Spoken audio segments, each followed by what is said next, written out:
Warahmatullahi wabarakatuh. Perkenalkan, nama saya Muhammad Masri. Saya mahasiswa Magister Keperawatan dengan NIM R0121910009. Jadi pada hari ini saya akan menjelaskan tentang metode pembelajaran kooperatif, yaitu salah satunya Numbered Head Together atau biasa disebut NHT.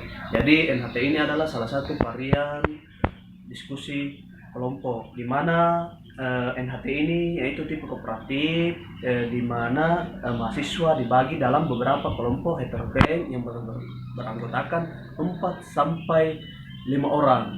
Jadi apa tujuannya? Yaitu untuk bagaimana dalam suatu kelompok itu semua aktif dan memberikan gagasan dalam berdiskusi dalam satu kelompok. Terus ciri-cirinya belajar dengan model NHT itu pembelajaran kooperatif. Tipe NHT ini merupakan salah satu tipe pembelajaran yang dimana menekankan pada struktur khusus yang dirancang untuk mempengaruhi pola interaksi mahasiswa dan memiliki tujuan untuk meningkatkan penguasaan akademik. Jadi sudah jelas. Jadi NHT ini tidak beda jauh dengan diskusi, karena NHT ini adalah salah satu varian untuk variasi diskusi.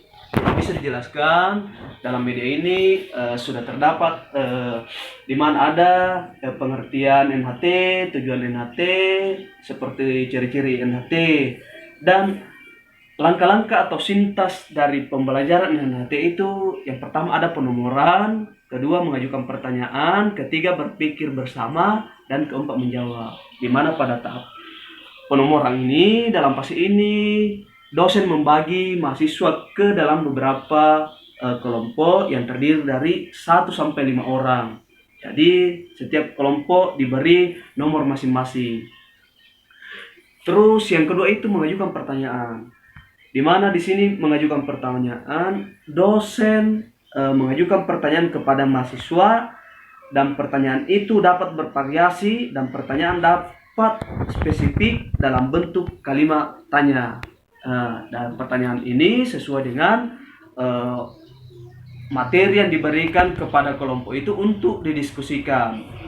Terus yang ketiga itu berpikir bersama, di mana di sini dijelaskan bahwa mahasiswa menyatukan pendapatnya terhadap jawaban pertanyaan yang diajukan oleh dosen terkait materi yang didiskusikan, dan meyakinkan tiap anggota dalam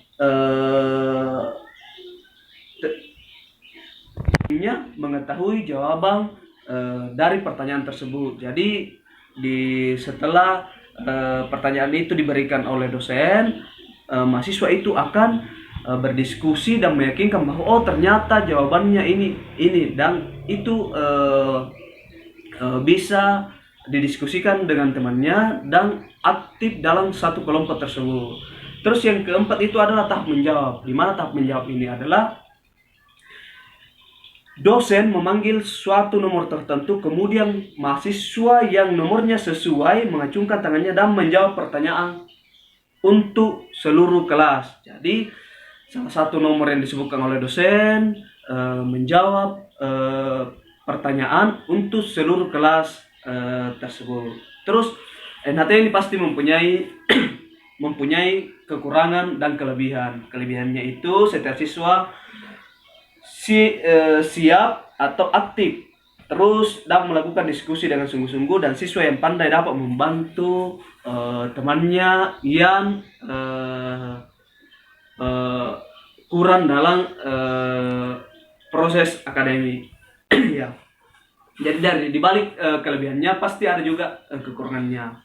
Kekurangannya itu kemungkinan nomor yang dipanggil dapat dipanggil lagi oleh gurunya.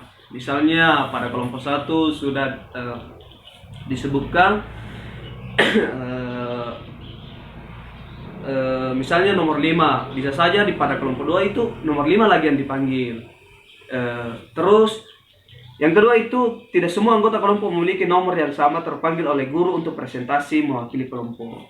Jadi pada setiap kelompok tidak semua berpeluang untuk bisa terpanggil untuk menjelaskan dari jawaban dari pertanyaan dari dosen yang diberikan. Jadi itulah Itulah penjelasan tentang terkait dengan NHT.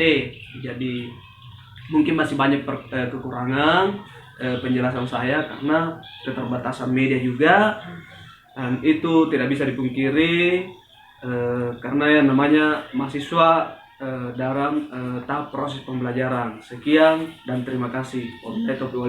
Wassalamualaikum warahmatullahi wabarakatuh.